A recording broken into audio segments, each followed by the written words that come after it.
Hello and welcome. We are on page number 50 of chapter number 4. This session we need to start from the definition of GTA. Who is a GTA? Now, first of all, we should understand what is the meaning of Goods Transport Agency. Now, Goods Transport Agency has been defined in the notification itself. So what do you mean by Goods Transport Agency? Any person who provides a service in relation to. You keep this three words in your mind, because at a later point of our discussion we will discuss about this terminology in relation to transportation of goods by road, and issues a consignment note by whatever name called. Therefore, issuance of a consignment note is the sine qua non for a supplier of service to be considered as a GTA. Any person who provides a service in relation to transportation of goods by road and issues a consignment note. Therefore, issuance of a consignment note is of paramount importance. If consignment note is not issued, what it means is that the lien, or if consignment note is issued, it indicates that lien on goods have been transferred. Transferred by whom? The owner to the transporter. And now, once the consignment note is issued and goods are handed over, the transporter will become responsible for the goods. Until what time the transporter is responsible? Until it is safely delivered to the consignee. So the implication of a consignment note is that the transporter will receive the goods, issue a consignment note. From the time he issues a consignment note, he becomes responsibility for the safety of the goods till it is delivered to the consignee. So, it is only the service of such GTA which assumes the agency function which has been brought into the GST net. So if any person who is a transporter does not issue a consignment note, then that service provided by that transporter will not be chargeable to GST. Only when the service in relation to transportation of good by road is made by the transporter and a consignment note is issued, then only it will be subjected to GST, else it will be exempt. Thereby, any individual truck or tempo operator who do not issue any consignment note are not covered within the term GTA. If it is not a GTA, and if it relates to the service relates to transportation of goods by road, then they will be exempted.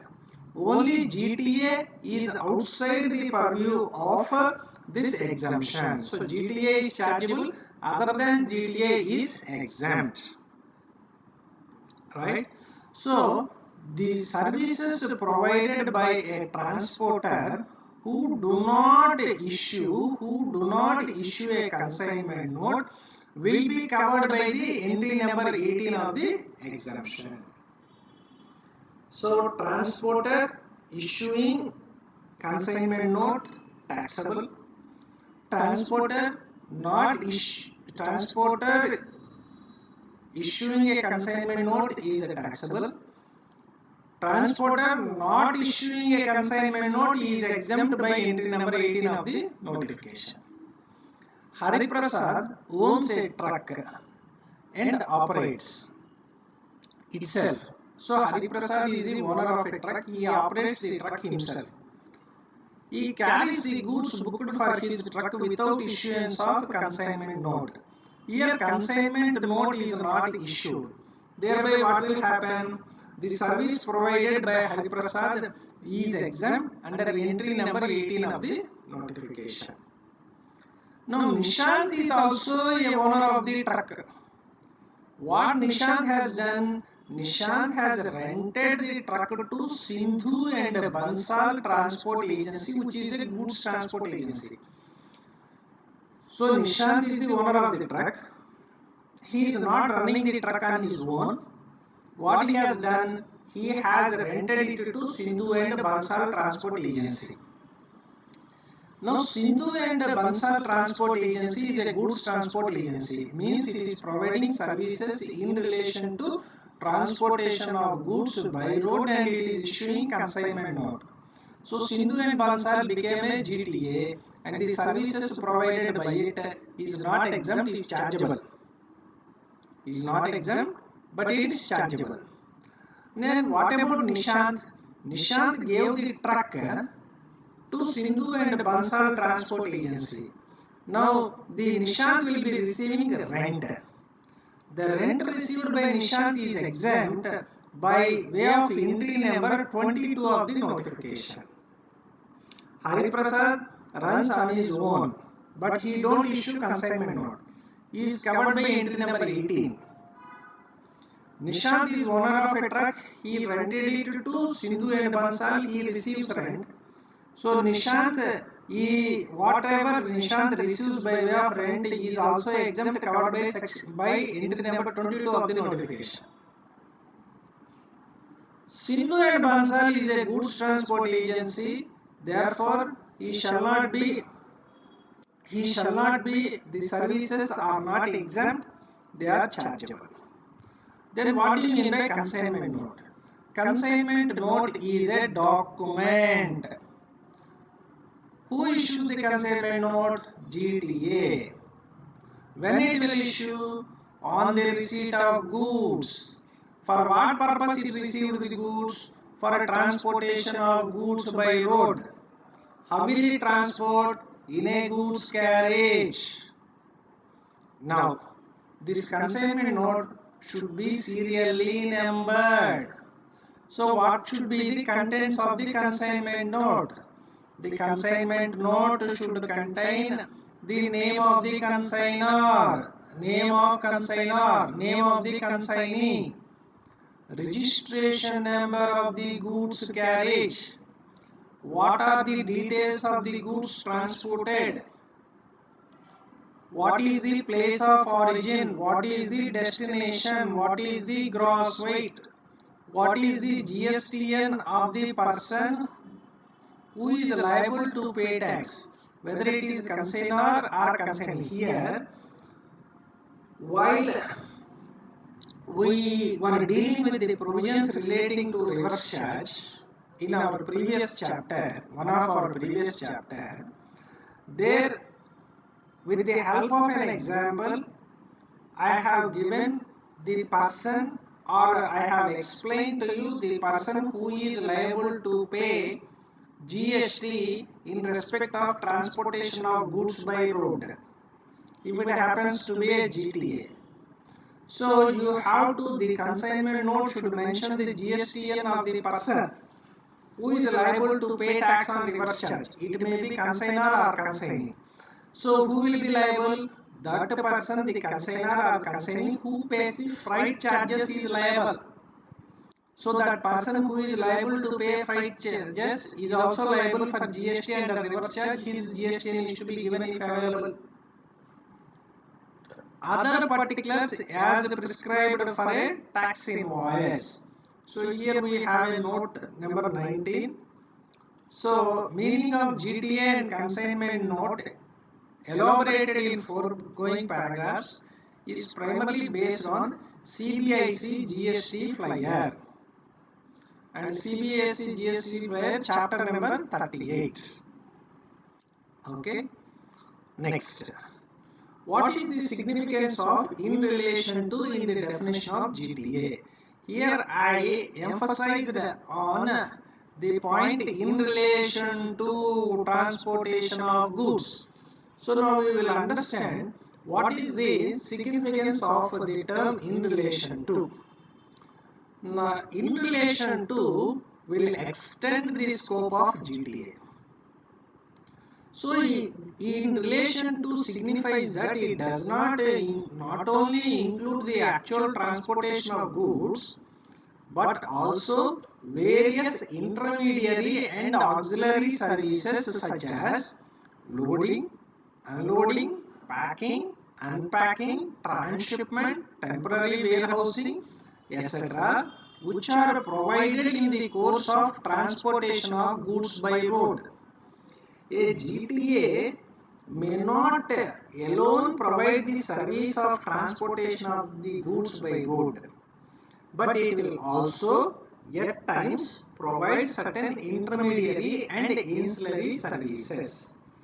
So, along with the transportation of goods by road, it is also providing intermediary and ancillary services like loading, unloading, packing, unpacking, etc. These will also come under GTA service itself.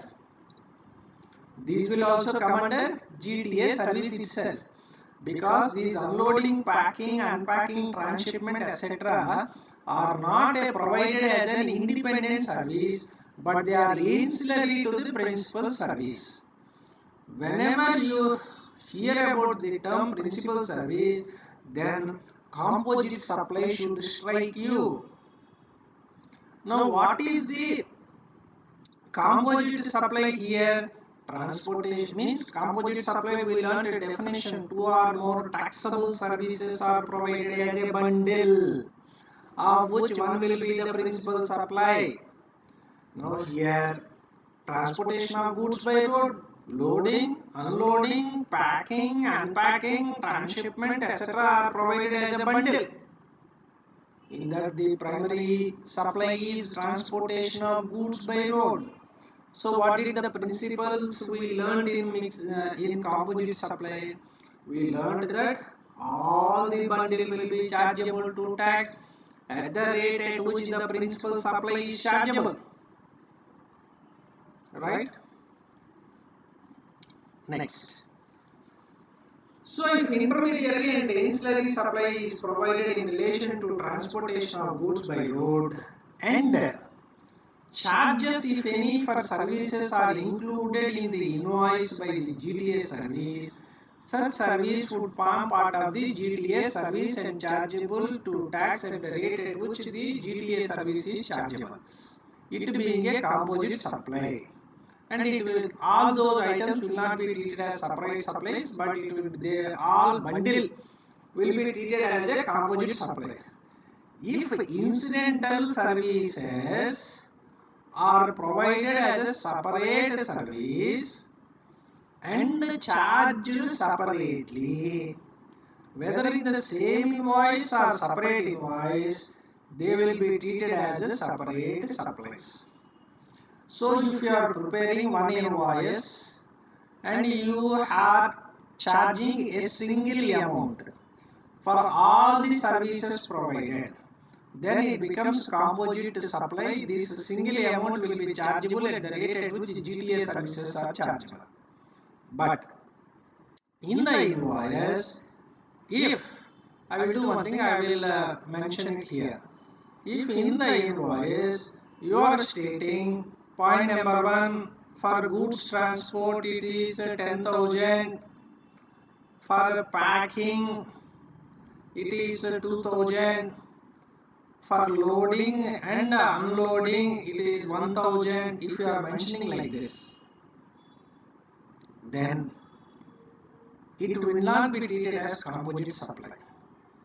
GTA chargeable at GTA rates, this 2,000, 1,000 will be chargeable separately, or for this you are giving a separate invoice, for this you are giving a separate invoice, for this you are giving a separate invoice. Now they shall be treated as separate supplies. Here also we have point number 20. As clarified in a answer to question number 6 of CBIC frequently asked question on transportation and logistics. Okay, it will not be treated as a mixed supply, but what will happen is each one will be treated as separate. This is by way of a clarification given by the frequently asked questions. Now, transportation of goods by road is exempt except two items. One is GTA, another one is courier agency. What do you mean by courier agency? It is also defined in the notification.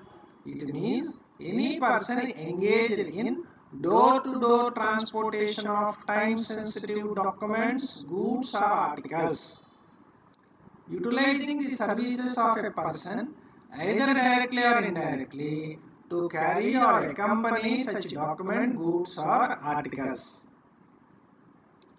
You all know what do you mean by courier. You need not go into this definition also. You all very well know that what do you mean by courier and what a courier agency does. Express cargo service. There will be something called as express cargo service. What some transporters will do is they will undertake door-to-door transportation of goods or articles, and they have made special arrangements for speedy transportation and the timely delivery of such goods or articles. Now, such type of services are called as express cargo service. Now, the services provided by express cargo services will also fall within the definition of courier agency. Hence, the said service, just a minute. The nature of service provided by express cargo service falls within the scope and definition of the cargo agency. Hence, the said service relating to transportation of goods by road is exempt. Wait a minute. What has happened here? Because you have the goods transport agency 12. Service by way of transportation of goods by road except the service of a GTA and courier agency. Means GTA and courier agency are chargeable. Right? GTA and courier agency are chargeable. But what here it has been said, courier agency is defined. So, courier agency is not exempt. It is excluded from entry number 18. It is chargeable. Next, what do you mean by express cargo service? Express cargo service is defined and it has been clarified that the service provided by express cargo service will fall within the meaning of courier agency. Therefore, the service relating to transportation of goods is exempt. I am of the view that here it should be not exempt. Here it should be not exempt because courier agency is not exempt. It is chargeable because it is excluded by entry number 18. Right? Means exemption entry is excluding means it is taxable. Express cargo service is included in the definition of courier agency. Therefore, express cargo service is also taxable. Transportation of goods by rail, vessel or GTA in a goods carriage. What do you mean by a goods carriage? A goods carriage means a motor vehicle constructed or adapted for use solely for the carriage of goods, or any motor vehicle not so constructed or adapted when used for carriage of goods. Here you should understand. Let us take the example of a lorry. Let us take the example of a lorry. Now, how the lorry is constructed? This lorry is constructed in a manner for it to be used for carriage of goods. Suppose there is a motor vehicle not constructed like that. If we take the example of a bus, if we take the example of a bus, now is this bus built in such a way to carry goods? No. But what they will do, they will have a carriage on the top of the bus wherein they will load goods. Wherein they will load goods. Now, because it is not so constructed, but still they are carrying goods. They are using this bus for carrying passengers as well as goods. Now, you should state this also as a goods carriage. This is also goods carriage. This is constructed to carry goods. So, goods carriage. This is not constructed to carry goods, but they are carrying goods. So you have to, sometimes some buses will have some storage space here also. Here also they may load goods. Though this is not constructed or adapted to carry goods, but still what they are doing, they are carrying goods. So you should call it also as a goods carriage. Now, suppose you are transporting the following goods by rail or vessel. Then railway equipment or material is exempt. Transportation of the goods by a GTA in a goods carriage is exempt. How much? If the entire consignment is 1500 or goods belonging to a single consignee is 750, then it is exempt. That we have already discussed. You are transporting the following products either by rail or vessel or a GTA in goods carriage. What are you transporting? Agricultural produce, milk, salt, food, grain, including flour. Why are we discussing or analyzing this here? We are discussing or analyzing here because previously we learned entry number 18, entry number 20, entry number 21. 18 is transportation of goods by road, inland waterways. 20 is by rail or vessel. 21 is goods transport agency. 21A is also goods transport agency. 21B is also goods transport agency. Here we learned some exemptions. These exemptions, if these items, even if they are carried by GTA or they are carried by rail or vessel, they are exempt. So that's why here it is tabulated. Here it is tabulated. So these items, whether you transport it by rail, vessel, GTA, agricultural produce, milk, salt, food grains including flours, pulses, rice, organic manure, newspapers, magazines which is registered with Registrar of Newspaper, relief material meant for victims of natural or man-made disasters, calamities, accidents or mishaps, defense or military equipment. Next we will come to banking and financial services. Services by RBI is exempt. Mind you, it is not two. It is outward supply. So outward supply of Reserve Bank of India is exempt. Outward supply of Reserve Bank of India is exempt. Not inward supply. If there is any inward supply to Reserve Bank of India, it may be mentioned separately, but it was not mentioned here. Sorry.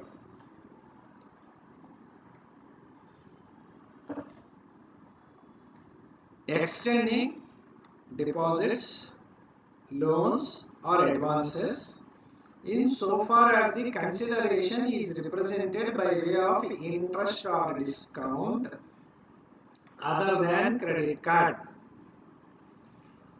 State Bank of India gave loan to Mr. X. So State Bank of India has provided a service to X. The consideration for service granting of loan is also a supply. You go back to your supply chapter number 2, and there you can understand that advancing loan is also a supply, but here the consideration is by way of interest or discount. It is exempt other than credit card services. State Bank of India lent money to X. X paid State Bank of India interest. That is exempt. Mr. A lent money to Mr. B. Why? Because B is in need of it.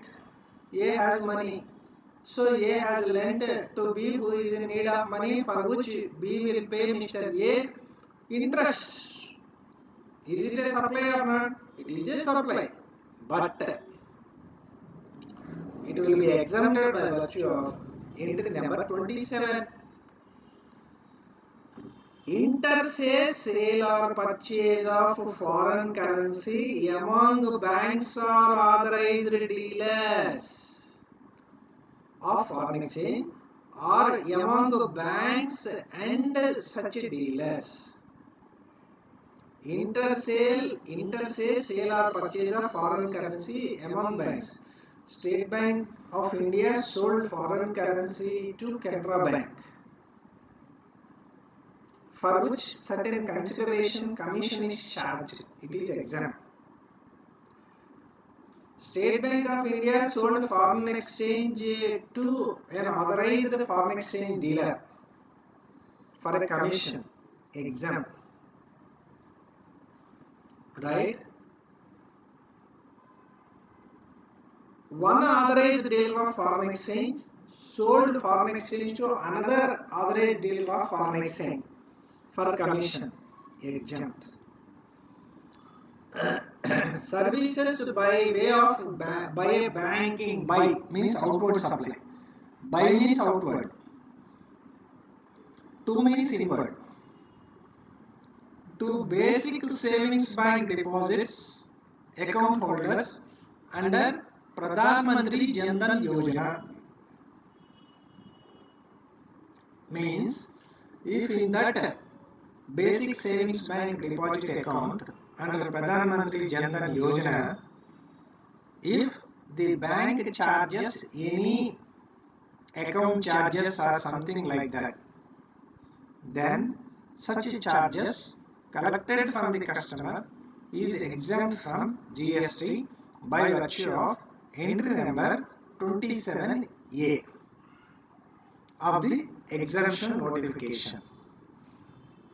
Services by an acquiring bank to any person in relation to settlement of an amount up to 2000 in a single transaction transacted through credit card, debit card, charge card or other payment card services.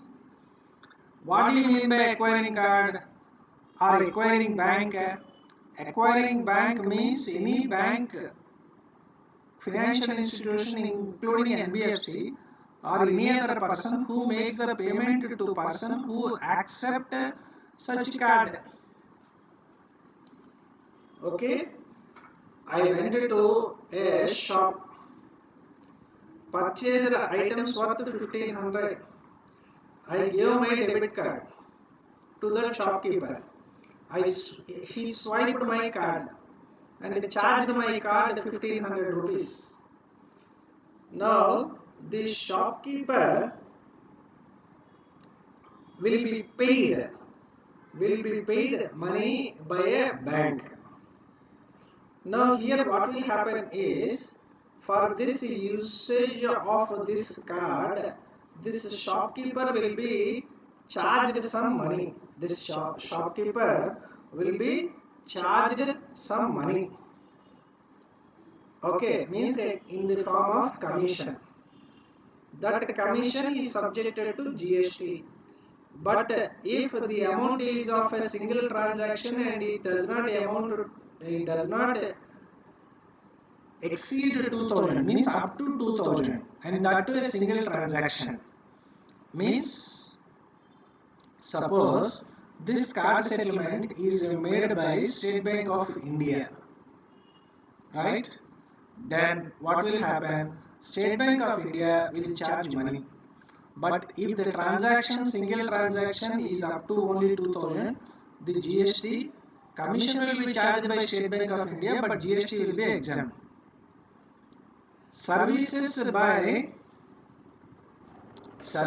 by an intermediary or financial services located in multi-services cell with international financial services center status to a customer located outside India for international financial services in currencies other than Indian rupees, who has provided service by an intermediary of whom financial services located in multi-services cells with IFSC status, to whom they are providing service to a customer located outside India.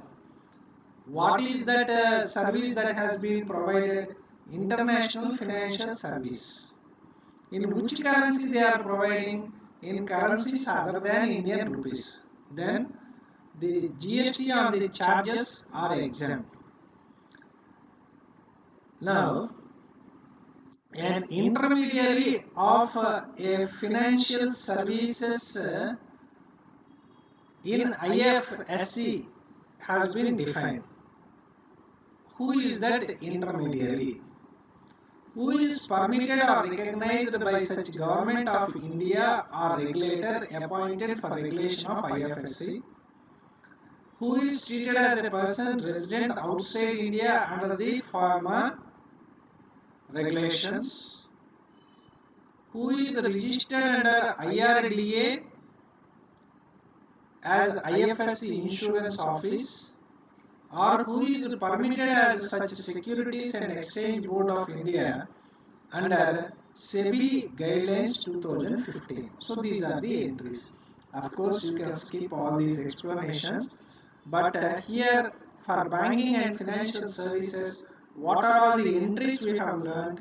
26, 27, 27A, 34, 39A. Now we will go into analysis of these entries. Now, banks and financial institutions, what they will do is, they will provide a bouquet of financial services relating to what? Lending or borrowing of money or investment of money. Now, one of the entries states that the services provided by RBI are exempt. Now, what we have understood is these services are outward supplies. It did not say services to. The term used is by. By means services outward supplies of RBI are exempt. Now, certain banking services which are exempt under entry number 27. Service by way of extending deposits, loans or advances. What is the consideration? Interest or discount only. Interest or discount only. Now, the monies dues are allowed to be used or retained on payment of interest or discount. Now, deposits, loans and advances have to be taken in their generic sense. They will cover any facility by which an amount of money is lent or allowed to be used or retained on payment of what is commonly called as time value of money, which could be in the form of interest or discount. This will not cover investment by way of equity or any other manner where the investor is entitled to a share of profit.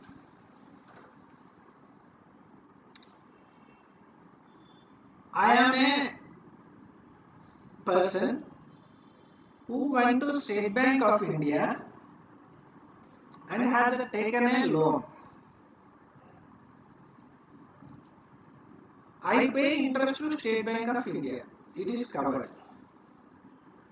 I am a person who made a fixed deposit on State Bank of India. State Bank of India pay me interest on the fixed deposit. Covered. Exam. I purchased shares of State Bank of India. Not covered. I purchased shares of India, shares of State Bank of India. Is it covered? Not covered. What do you mean by interest? Interest payable in any manner in respect of any money borrowed or debt incurred, including a deposit, claim or other similar right or obligation. But it will not include any service fees or other charges in respect of monies borrowed or debt incurred or in respect of any credit facility which has been not utilized. I went to State Bank of India for a loan. State Bank of India charges me interest. It is covered by this entry. At the time of giving the loan, State Bank of India charged me processing charges. Not covered by this entry. Processing charges will be subjected to GST and it is not exempted here. So only interest and discount. Now, let us examine or take the examples of certain services that are exempt under entry number 27. Fixed deposits, savings bank deposits or any other deposits, the money returned is received by way of interest is exempt.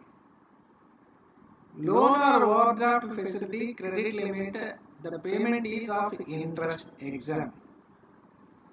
Mortgage or loans with collateral securities, the consideration is by way of interest exempt. For granting the loan, processing charges are collected. It is not exempt by this entry. It is subjected to GST. Corporate deposits, to the extent that the consideration for loans are represented by way of interest or discount. Next, service charges, fees, documentation fee, broking charges, administrative charges, entry charges or similar fees or charges collected over and above the interest on the loans or deposits are not exempt. That was what we were previously discussing. Invoice discounting, check discounting is covered by the exemption. To what extent it is exempt? To the extent consideration is represented by way of discount as in the manner of extent of credit facility of loan. Let us say I sold goods to somebody. That person gave me a check. That person gave me a check. I presented in the bank for collection. Let us assume that it will take 2 or 3 days for collection. But today I want money because I have another obligation wherein I should make the payment. Now I went to the banker. I am known to him. I was his customer for the last several years. The banker knows my credit worthiness. He believes in me. So what he has done is he has discounted my check for a small percentage. He has collected a discount charge from me.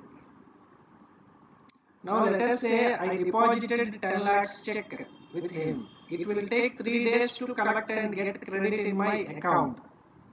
I discounted this. The banker charged me 2000 rupees as discount. Now here the discount, this 2000 is charged for time value of money. So time value of money, to the extent of time value of money, this entry is covered. Over and above that, it will be chargeable. Now another important point what you have to note is interest delayed payment charges to clients for delay in payment of brokerage amount, settlement obligation, margin trading facility is exempt, since settlement obligation or margin trading facilities are transactions in the nature of extending loans or advances. This will come in shares businesses. This share brokers will collect this money. What is by way of interest or delayed payment charges charged to clients for delay in payment of brokerage amount or settlement obligations or margin trading facility. This is exempt. But let us say I sold goods to X, and the contract between me and X is that X should repay me, or X should pay my invoice within a period of 1 month. Means the credit period given by me to X for goods sold to him is 1 month. If he defaults the payment within 1 month, as per the stipulated contract, he has to pay me 1% per month interest for the delayed period. Now whether this is exempt or not, this is not exempt. This is subjected to GST. At what rate it will be chargeable, it is a different aspect, but exemption is not given. I gave loan to X, he pays me interest covered by this entry. I sold goods to X, he did not pay me in time, I charged him interest, that interest is chargeable to GST, not exempt. That is what here it is given. Late payment of outstanding dues on credit card. Of course here credit card is given. The previous example what I have told you is different from this. This is with regard to late payment of outstanding dues on credit card. Now interest charged on credit card dues is excluded from 27. Means credit card charges, even though they charge interest or late fees, it will be subjected to GST. There is no exemption. Services provided by banks to authorized dealers of foreign exchange by way of sale of foreign exchange. Authorized dealer of foreign exchange means authorized dealer, money changer, offshore banking unit, or any other person authorized under 10 subsection 1 of the FEMA Act to deal in foreign exchange or foreign securities. Such services provided to general public will not be covered by this entry, because there it has been given between banks or between foreign exchange dealers or between banks and foreign exchange dealers. Only is exempt. If a bank is providing a foreign exchange service to one of the customer, if charges are collected, then this exemption will not come into play. It will be subjected to GST. Services provided by banks to RBI will be taxable. Now I was referring to this terminology to and by. To and by. By is outward supply. To is inward supply. Now what does the first entry which we have learned in banking services? Here we learned that services by RBI is exempt. So services to RBI is not covered. That has been emphasized in this paragraph, which is highlighted. Next comes life insurance business.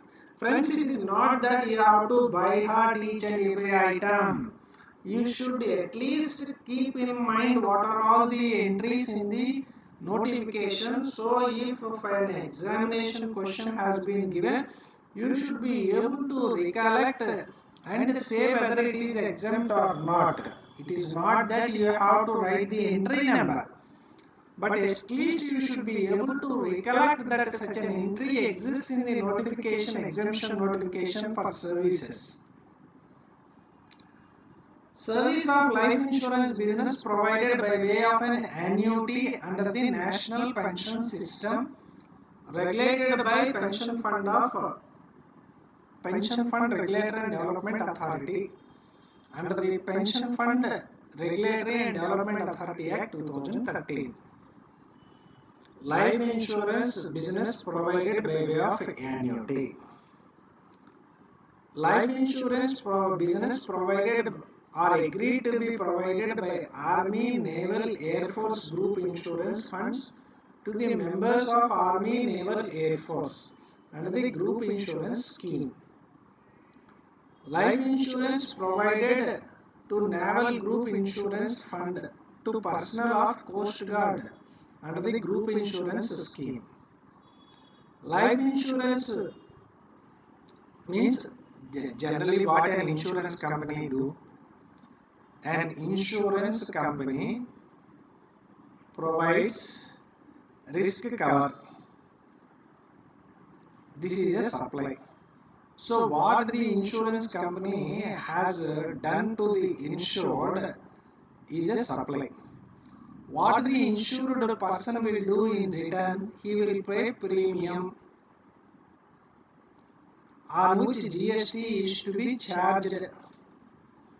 But for these entries in 28, 29, 29A, 36, etc., this GST will not be collected. Why? Because it is exempted. So the service provider is the insurance company. The service receiver is the insured. What is insured? Life of the person is insured. So as a consideration, what the insurance company receive? Premium. That premium is subjected to GST, but in respect of all these items, the premium is exempt from GST. So what are the schemes covered? Janasri Bima Yojana, Aam Aadmi Bima Yojana, Life Micro Insurance Product. What is this? This might have been defined somewhere else. Double star. Where is the double star? Here itself it is given. Life Micro Insurance Product. What does it mean? Any term insurance contract with or without return of premium, any endowment insurance contract, health insurance contract with or without accident benefit rider, either on individual or group basis as per terms stated in Schedule 2 appended to these regulations. Right, as approved by IRDA, having a maximum cover of only up to 2 lakhs. Varishta Pension Bima Yojana, Pradhan Mantri Jeevan Jyoti Bima Yojana, Pradhan Mantri Jan Dhan Yojana, Pradhan Mantri Vaya Vandhan Yojana. So these are all the yojanas. Generally, when an exemption will be given, an exemption will be given in public interest. These schemes of insurances are also intended for public interest. This scheme is public interest means the premium amount collected will not be on a commercial basis.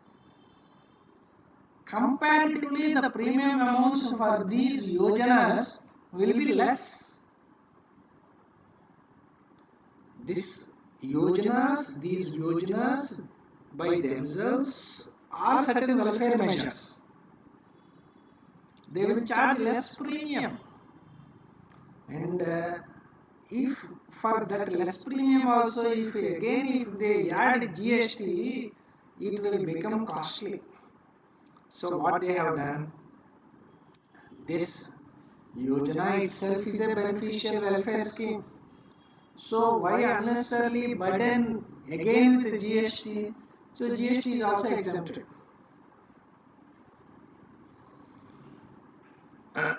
Next, services provided by special bodies. service by ESI to persons governed under ESI Act. Example, this Employee State Insurance Corporation, what it does, it will collect insurance money from the employees and their employers. Employees have to contribute something, employer will also have to contribute something. Now these employees will get health insurance. If an employee suffers with any disease, he will go to the doctor, get a treatment for which he will not be charged, or if charged it will be at a concessional rate.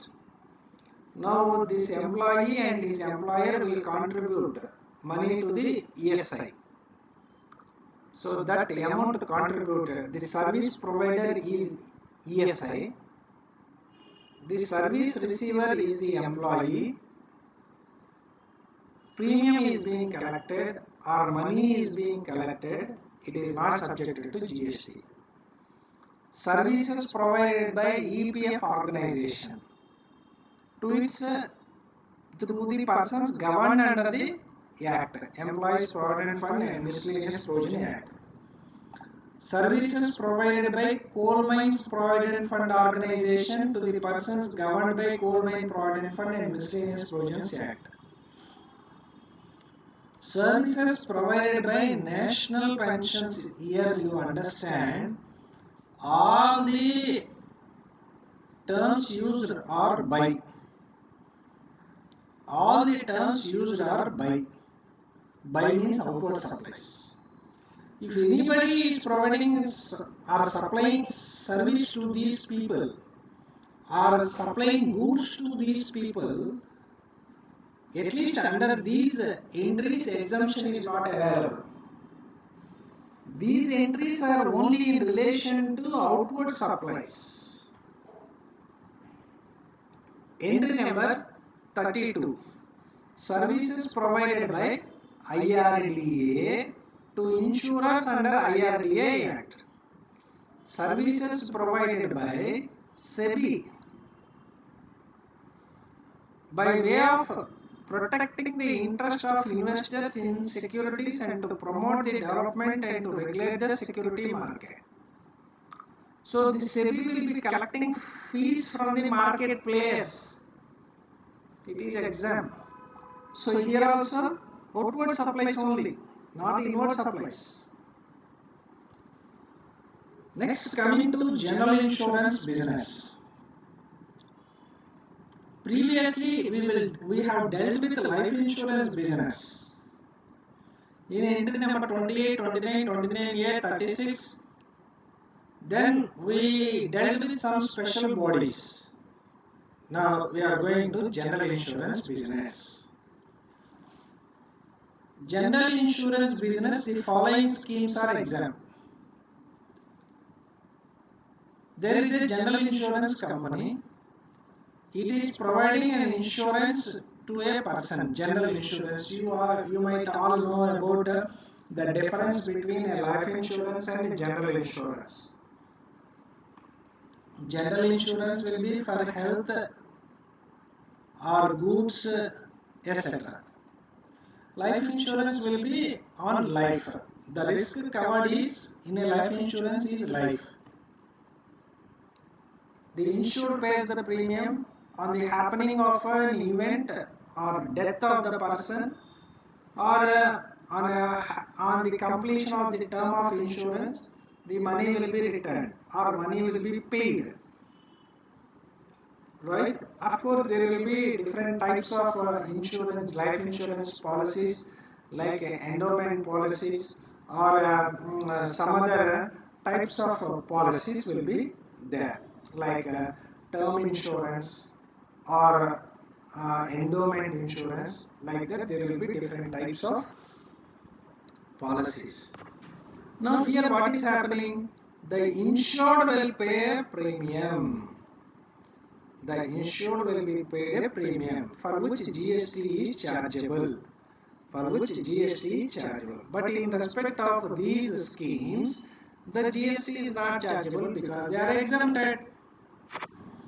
So what are all the schemes that are exempted?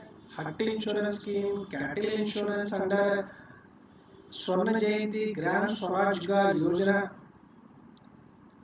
schemes for insurance of tribals, Janata policy and Grameen accident policy, group personal accident policy for self-employed women, agricultural pump sets and failed well insurance, premium collected on export credit insurance, restructured weather-based crop insurance scheme, Jan Arogya Bima policy, Pradhan Mantri Fasal Bima Yojana, pilot scheme on seed crop insurance, central sector scheme on cattle insurance, universal health insurance scheme, Rashtriya Swasthya Bima Yojana, coconut palm insurance scheme, Pradhan Mantri Suraksha Bima Yojana, Nirmala Health Insurance Scheme implemented by a trust constituted under National Trust for the Welfare of Persons with Autism, Cerebral Palsy,